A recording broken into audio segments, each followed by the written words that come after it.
Developing players of great leadership, character, personal and professional accountability.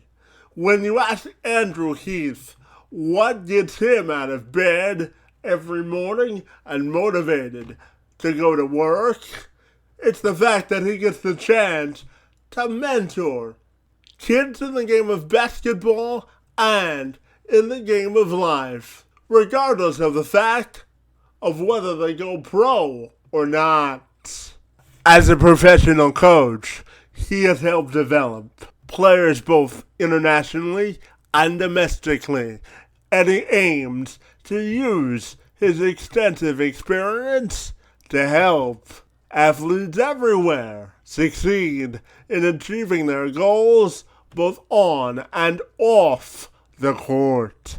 He joined me this week to discuss the positive impact and inroads he's making in the lives of some deserving kids and young adults through the game of basketball. I'm Kevin McShann. Let's have this conversation.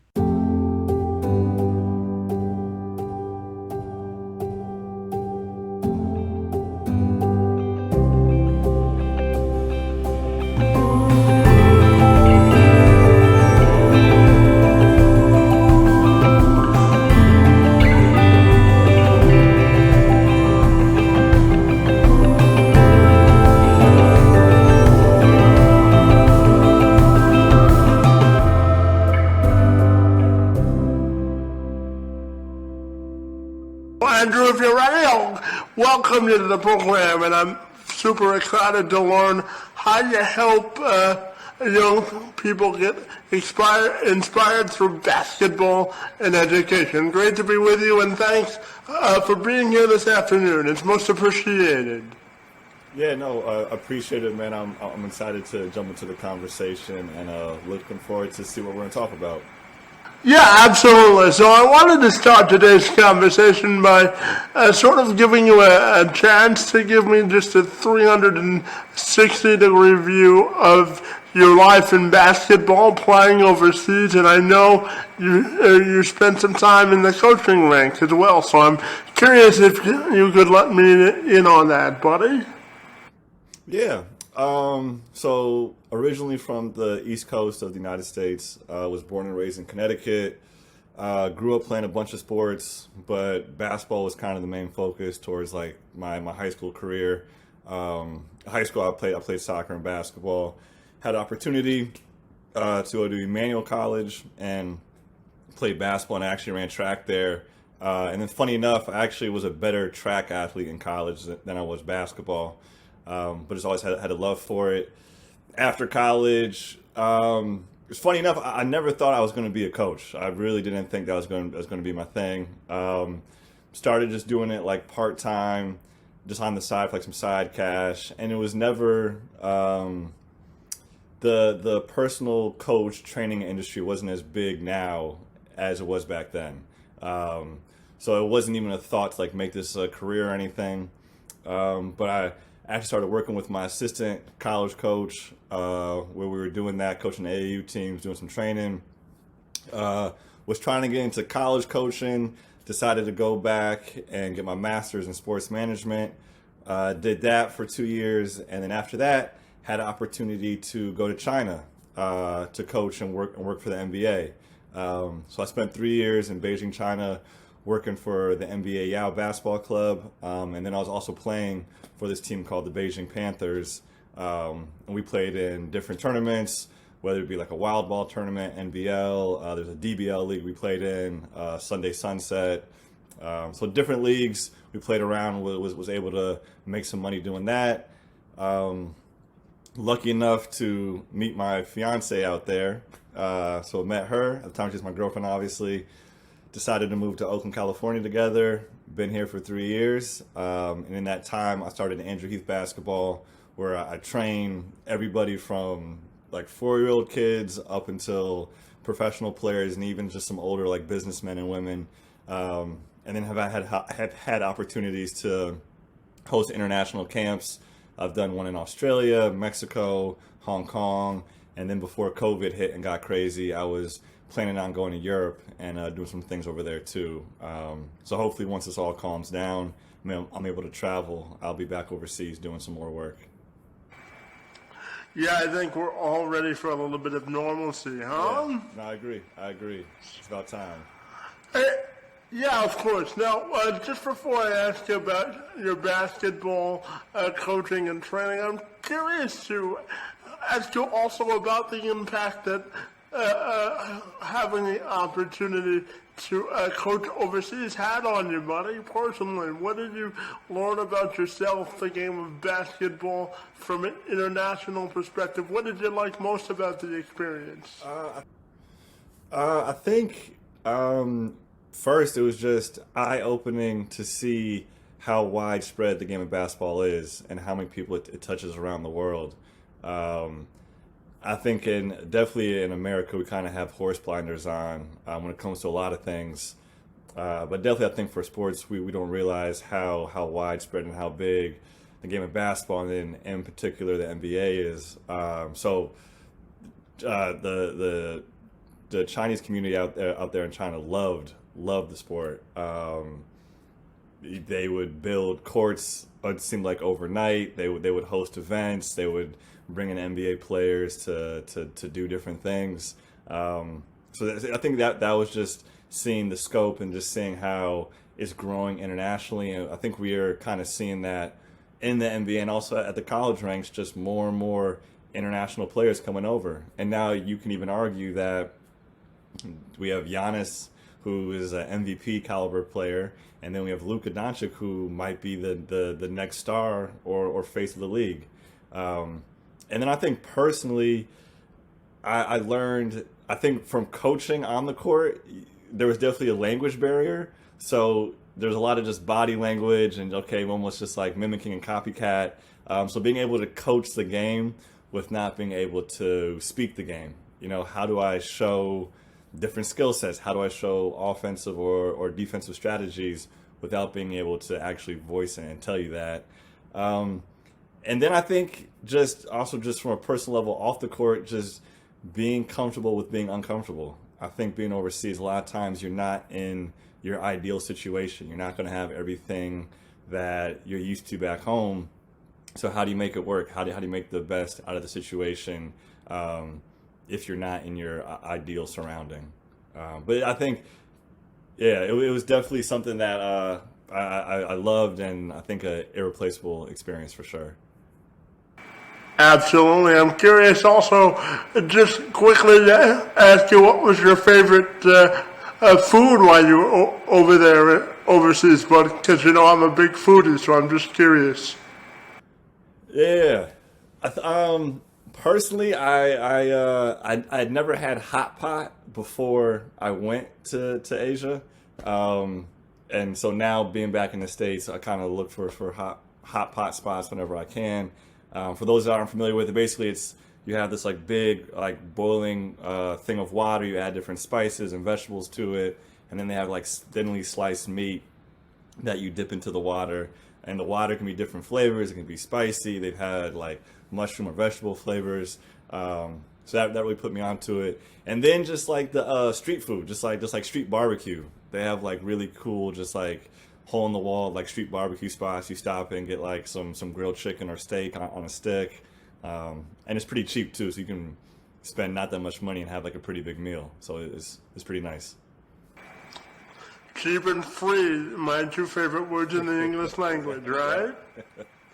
So, hey, let's dive into Andrew Heath basketball and balls to books. I know that it's also important for you from a mentorship perspective to also provide these kids and the people that you train access to mentorship opportunities. So can you tell me about that? Yeah. So like I said, Andrew Heath basketball is something I started when I moved back to the States. I kind of just fell in love with just getting players better and helping them achieve their goals. And for each player, that's obviously a different thing. So for a fourth or fifth grader, it might just be making your fourth or fifth grade team. And then that same kid, by the time he's in high school, may not want to play basketball anymore. But that's not my journey. That's not my job. My job is to just help him make that fourth or fifth grade team. And then through that process, he learns other things about hard work, dedication, sacrifice. And then on the other end, I might have a kid or a player that's trying to get a college scholarship, or a player that's already playing professional and looking to get a new contract or just improve from last year. So it's just a lot more detailed. It's different conversations. It's talking about what's the best option for you moving forward in life. So I enjoy the kind of wide range of clientele that I work with, and I think it leads to very interesting and very diverse conversations. The Ball to Book stuff actually is pretty new and recent too. So I actually started that with a friend of mine that I met actually doing one of the camps in Australia. Her name is Jackie Castro.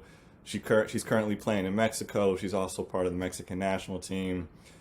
It was me, her, and a few other the professional players out in Australia. We're just having a conversation about what do you guys want to do like after your playing career, and the talks of kind of giving back to the community came up.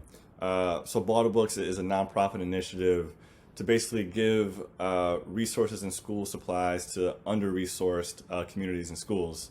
So prior to COVID, we had done a book drive challenge where we gave school supplies to, I believe, in 6 different countries to over 30 different schools.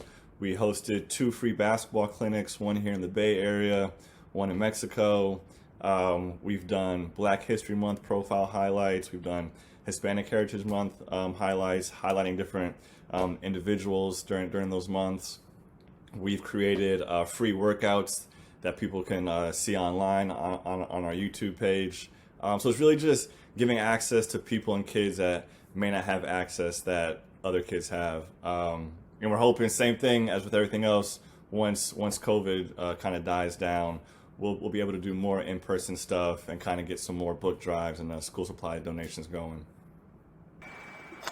Absolutely, and I'm also curious to ask you about how the game of basketball has changed.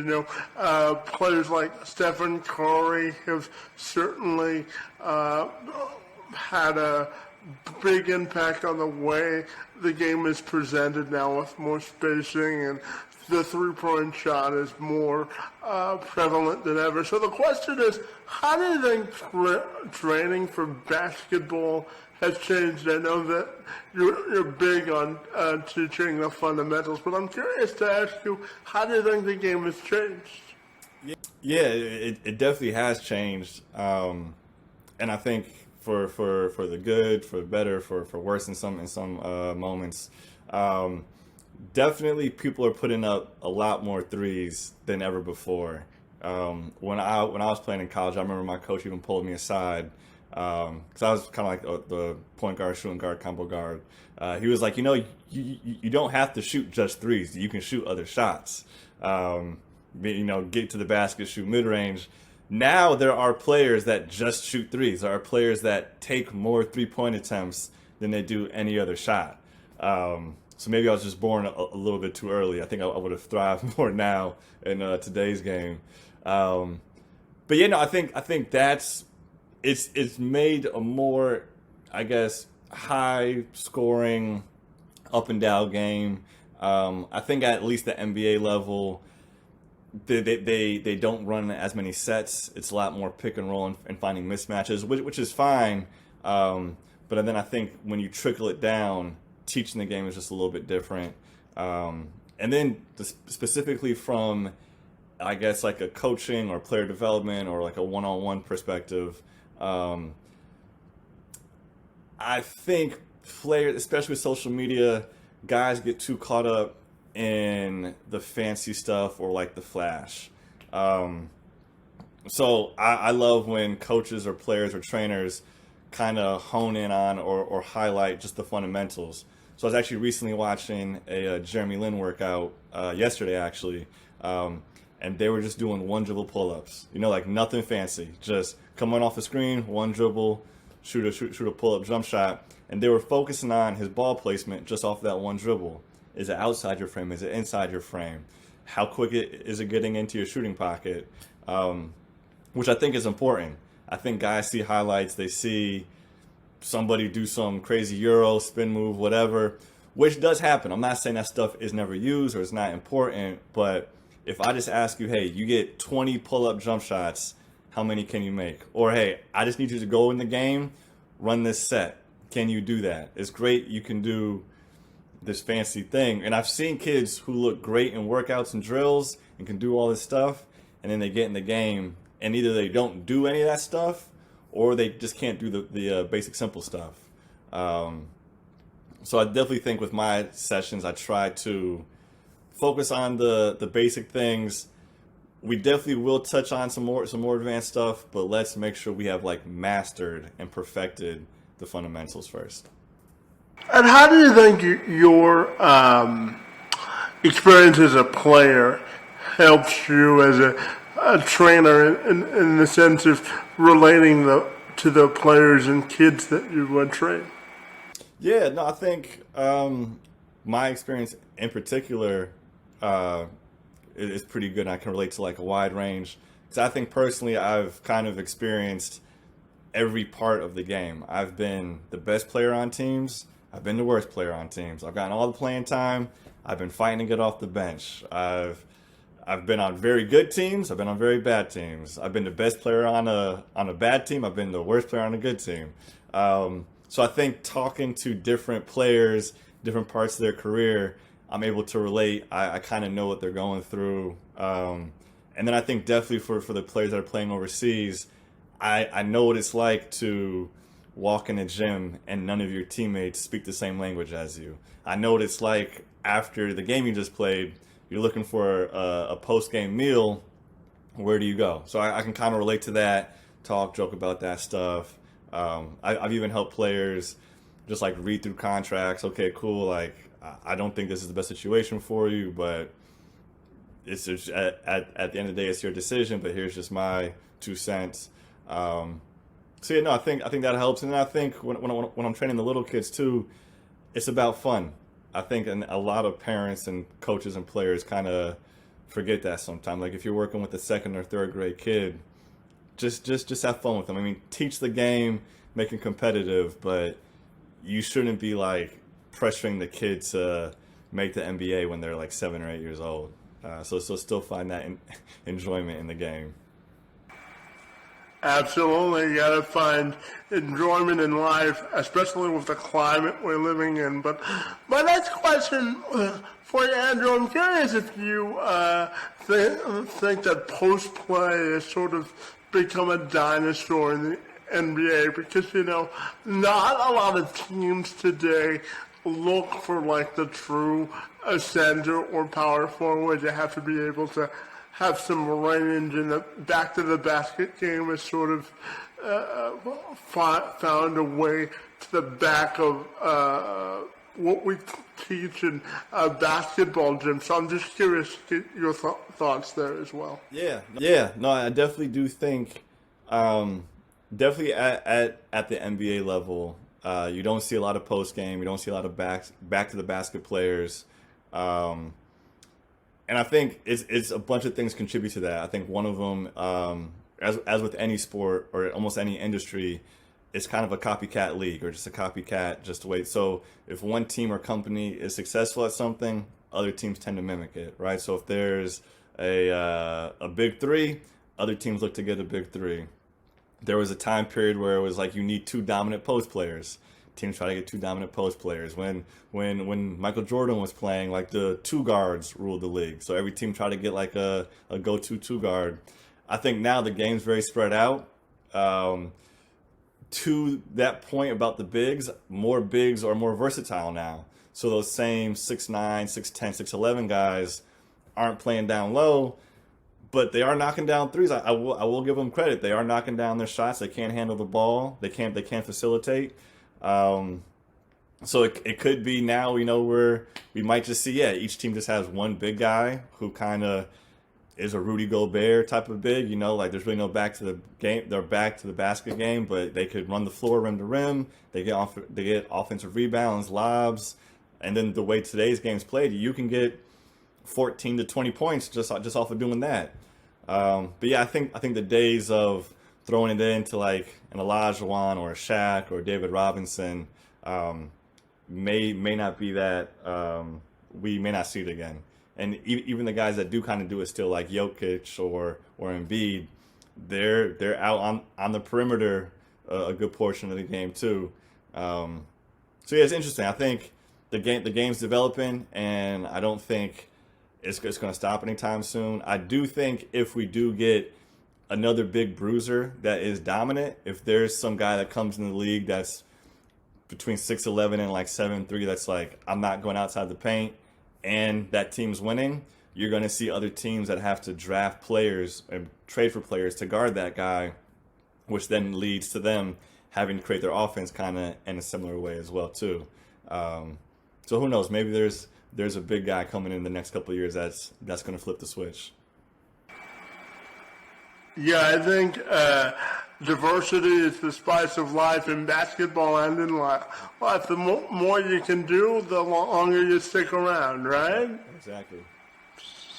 So, Andrew, I'm also curious to ask you about the social justice and political impact on basketball. You know, we had the George Floyd verdict yesterday, and certainly social justice, the Black Lives Matter movement has played a big role in basketball and the way kids view the sport and are getting mentored or influenced by their favorite players. So I'm curious to get your thoughts on how you work with young people to get through the social, political, and emotional side of the society that we live in today.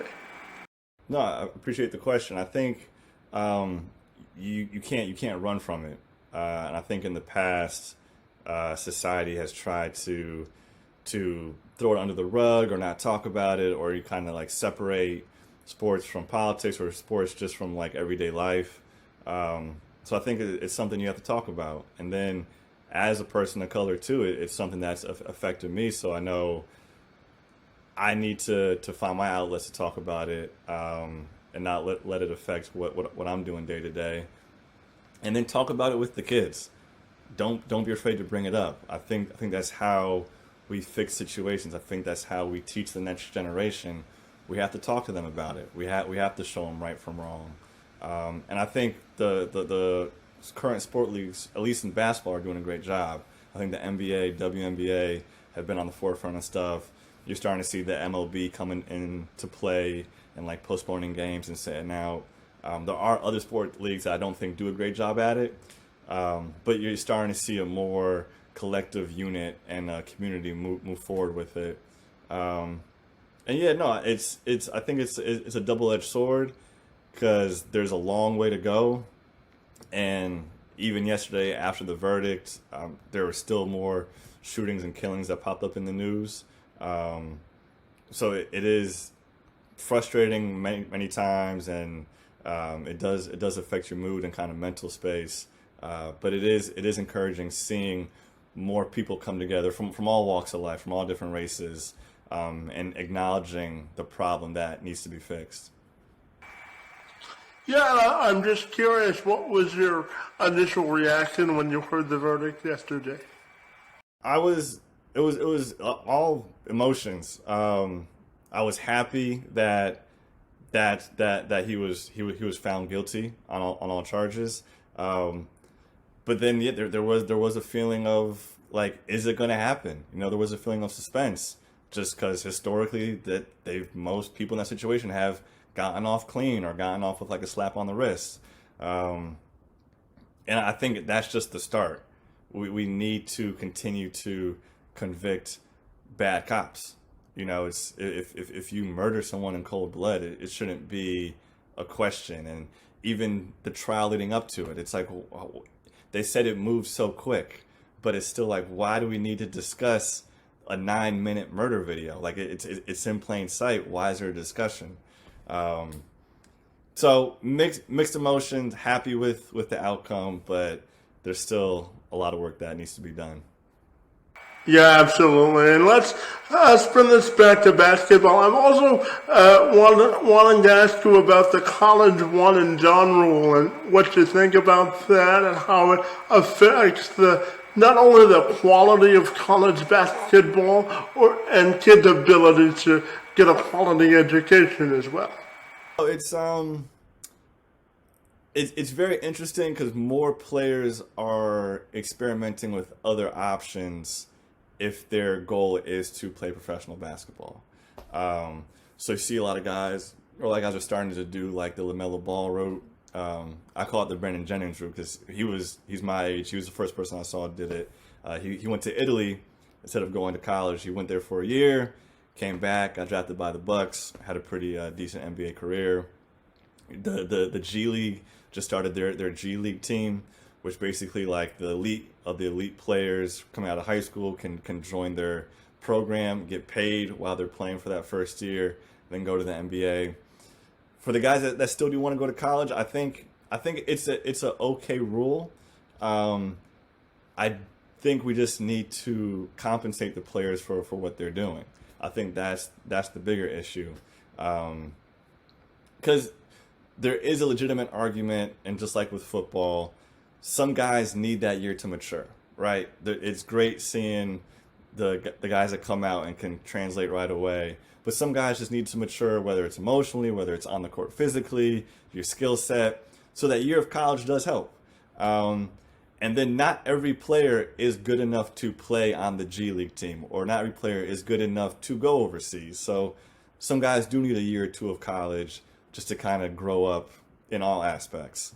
But I think that the bigger issue is, can these guys get compensated? Because you're seeing in a lot of these states, the head basketball or football coach is the highest paid public official in the whole state, more than any politician, more than guys that own certain companies or do anything. So it doesn't make sense that the coach can be a millionaire. And a lot of times the coach is more paid than the athletic director, which is a weird scenario. Like you're making more than your boss, so there's a weird power trip there. But yeah, there's no way the AD or the head coach should be a multi-millionaire, and then these kids are playing for a year or two, risking injury, and then getting shoved out, and hopefully can make a career out of it. So I think it's going to be interesting. I think the NCAA and the NBA need to kind of build some relationship and just be upfront with each other. And then I think the NCAA just needs to change completely and just start finding some way to compensate players. I saw some article or some headline recently. Brad Stevens, the Celtics coach, was offered a position at IU to be their next head basketball coach, and they were going to pay him like 4 years, $70 million. And everyone's like, well, where is this $70 million coming from? You say you can't find money for the athletes, but you found $70 million to pay Brad Stevens. So yeah, I think it just needs to change. Yeah, I'm also curious to get your thoughts on the way the NBA is structuring this year's playoffs in an attempt to get some extra money. They've come up with this play-in system that everyone seemed to like from a year ago. So I'm curious to get your thoughts on the changes there, buddy. I think you hit it right on the head, Kevin. I think it's just the bottom line, right? Just try to make the extra buck. I think we see with the NBA now. I think we saw it with March Madness, just the whole college season in any sport. This is their business. I mean, we view it as entertainment or fun or competition, but there are people who this is how they make their livelihood. And I'm not talking about the players. I'm talking about the marketing people, the GMs, the people that own the facilities. They need to fill the seats. They need to sell the tickets. They need to have their TV rights. So I honestly don't like the play-in system. I think it is purely just to make more money. But I mean, with that being said, we probably are going to have some good games. But yeah, it's just for money. So hopefully this isn't a yearly thing, and next year we'll be back just to the way they've had the playoffs in years past.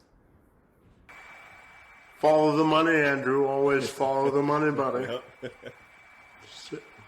Andrew, I'm curious to ask you this final question. How do you want your legacy to be defined? And outside of basketball, what do you like doing for fun, buddy? Yeah, I think the legacy question, I was kind of thinking about that for a little bit too.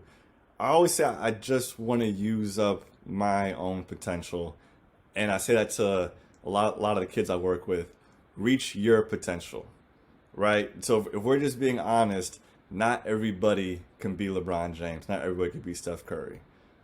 But what is your best, and have you tapped into your best? And whatever that is. Are you being the best father you can be, the best brother, husband, sister, daughter, wife? Are you being the best teacher? Are you being the best coach? Being the best athlete you can possibly be? So I think the legacy I want to leave is that like he gave it all he had in whatever he was trying to do.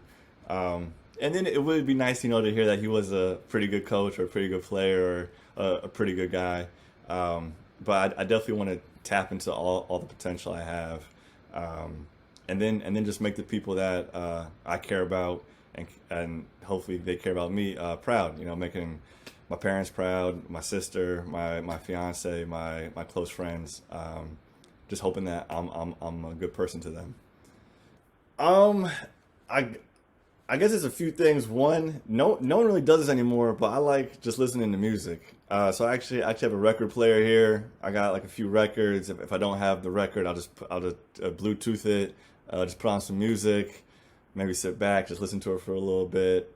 I'm actually planning on getting married next year, so I don't know if this is like traditional fun, but most of my other time is taken up planning a wedding. So that's my current fun at the moment. But other than that, pre-COVID, man, it's like hanging out with friends. Just good conversation, good people, and yeah, just having a good time. Well, congrats on planning a wedding. I know that it's interesting times during COVID, so hopefully by the time you get married, you can have a proper wedding, huh? Appreciate that. Yeah, fingers crossed. Yeah. And Andrew, tell me, how can people get connected with you if they're so inclined to do that, bud? Yeah, you can visit andrewheathbasketball.com, or you could hit me up on social media. It's the same IG page, Andrew Heath Basketball. There's also the Ball to Books IG page, and then same thing, the Ball to Books website, balltobooks.com. So yeah, those are the best ways. All my contact information is on the website, and then if people want to shoot me a DM on Instagram, I always usually reply. So here on all those platforms. Fantastic, Andrew. I really want to thank you for the good work you do to mentor the future leaders of tomorrow through basketball and education. Really want to thank you for your time, your efforts in the mentorship space, and for joining me this afternoon. It's most appreciated. Kevin, I appreciate you having me on, man, and I hope you have a good one.